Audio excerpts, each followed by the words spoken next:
Minutes after 4 o'clock, and we are joined on the line by Dr. Greg Pienaar. He is actually an educational psychologist as well as a principal at the Bridge Assistant Learning School. A very good afternoon to you, Dr. Pienaar. Thank you so much for your time. Good afternoon, and thank you for having me. Lovely stuff. So let's get straight into it.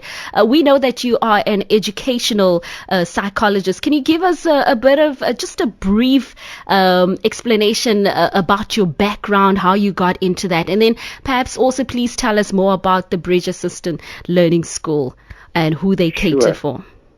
No problem. So my personal background is obviously the educational part starts with being a teacher, being involved with schools and education. Mm-hmm. And then the psychology part is a further couple of qualifications to study for that. And then combining psychology with educational matters, and that's how you get an educational psychologist. So that's my world in the past. And then I worked for many years in private practice, and I really missed working with people and children and everyday situations, and back into becoming a principal of a school. And the Bridge School is a school for assisted learners in Sandton in Johannesburg. Mm-hmm. And we cater for little guys who are bright but have some kind of learning barriers, whether it's anxiety or concentration issues along those lines. Yeah. So has children always been your passion? Because I'm just thinking, a lot of parents are raising children and kids are different, You can't raise this one or treat this one the same way or apply the same methods to this one compared to the other one because they react and process things differently. And in most cases, parents are always say, it's so difficult, to raise children because you need to keep up with them. No, you're exactly right. And that's been the problem lately because, we've never mind the usual situations and problems that a child might have in his or her world, but faced with COVID issues and all the things related to that have just added to anxiety, Yeah. And what you said is exactly right. No two children are the same. I mean, we've got a school of 130 children and probably 130 individuals, completely different to each other. And the way that you work with each child also has to be different. Each approach is different, I think. Certainly. To the cruisers, if you just tune in, we're speaking to Dr. Pienaar. He is actually an educational psychologist, and he's here actually to help you guys if you have any questions, because today we're talking about helping young children manage anger, and we'll definitely get to that point. If you have any questions, please send it through on our WhatsApp line, 0617981075. That is the WhatsApp number that you can send through your questions. Dr. Pienaar, you mentioned COVID-19, that it has impacted the children, and I mean it could be directly or indirectly. Directly meaning maybe perhaps they were infected with COVID-19, or they lost their loved ones, or their loved ones were infected by COVID-19. What were some of the issues that actually impacted them to get to a point where they were actually quite frustrated, but they couldn't actually, communicate it? Yeah, you're right. So a lot of these factors, you're correct, directly and indirectly. So directly would be maybe in the hard lockdown time where they were really affected, weren't able to see maybe grandparents or friends or other people.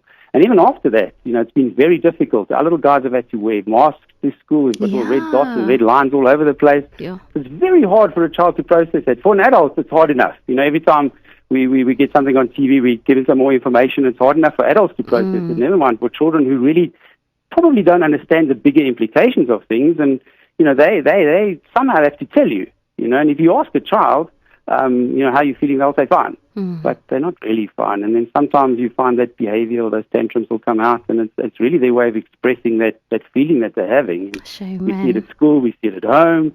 It's very difficult. They're unable to use the words to describe emotions that they're feeling. All we know is they're missing out. They're not seeing the people they're supposed to see.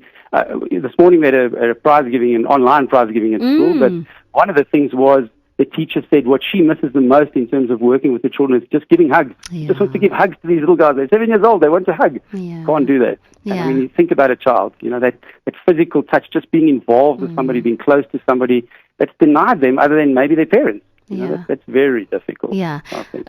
How do you think, I'm actually thinking, because I've also seen exactly what you're talking about. I mean, my one nephew, he's 5 years old, and on his wall, there's a sort of like a page that explains, and then it's got an arrow, and then it's like a sad face, a happy face, like different emotions. Yes. And then normally he would have to point that out, because now he's looking at the face to see how he's actually feeling, so that we can understand and know that he's feeling like that.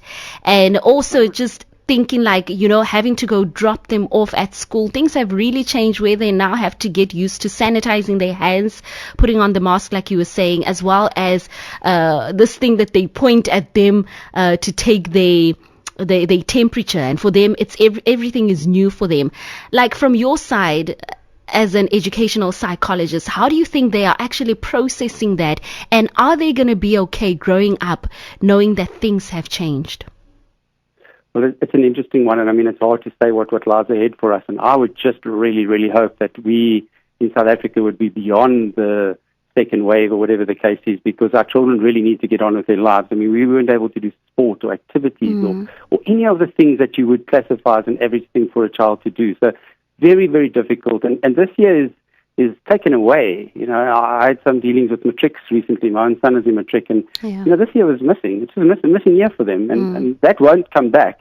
All that you can hope is that children are resilient, and they really are. They're strong, they're tough, they're resilient, and I think once things normalize, they will get used to things again, and back into routines. And that's a big part of what I say. The routines have been changed. Everything's been changed, and I think even as adults, we love routines. We love to know what to expect, and for children even more. So it's tricky. Maybe we go back to those things and we're able to have routines, average day-to-day life. I'd really love that, I think. Yeah. I really would. Yeah, a couple of messages, questions actually. Someone is asking, and that was actually going to be my next question, is that, when you see kids, they're actually experiencing anxiety and have anger outbursts. Like, why do you think this is happening? And I mean, even one parent is saying, what causes anger bursts in a 7-year-old boy? How do you even manage that?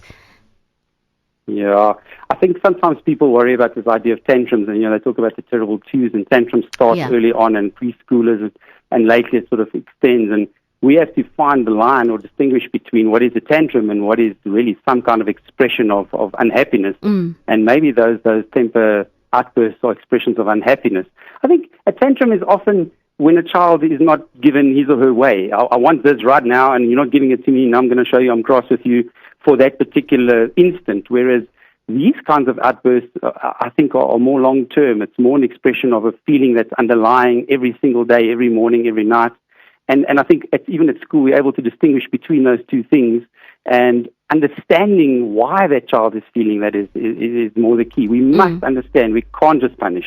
That's the key. Yeah, and I love the fact that you actually explain that, because the next question is going to be, how do you actually distinguish between naughty child throwing tantrums and a child who genuinely has an issue of anger and all of that, and how do you approach that?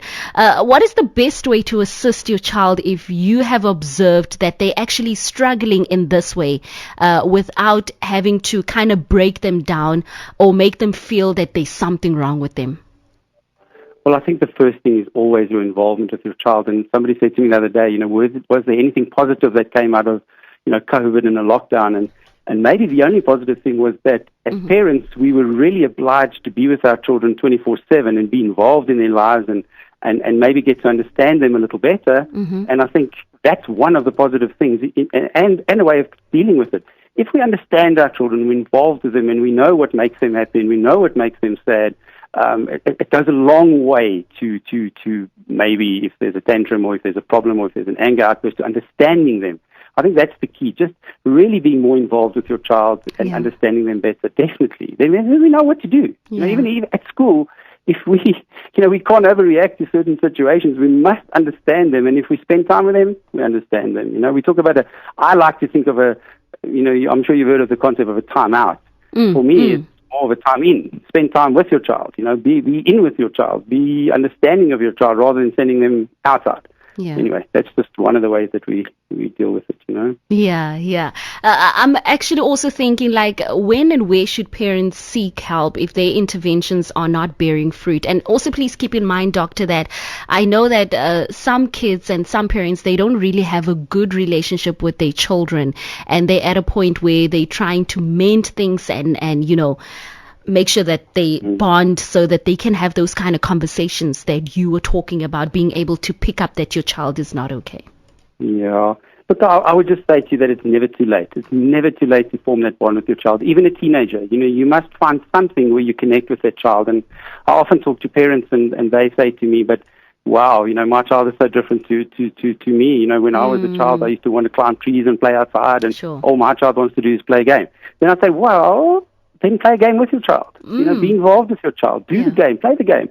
Then your child will definitely, you will understand your child a little better, and your child will probably respect you more because you're willing to play with them and do their things. And then maybe they'll play outside with you. But the key is to be involved with them, even if it means playing a game, which is not maybe your style as a person, but it's important that you're closer to your child. Yeah, that's very important. Relationship is everything. Dr. Pienaar, thank you so much for your time this afternoon.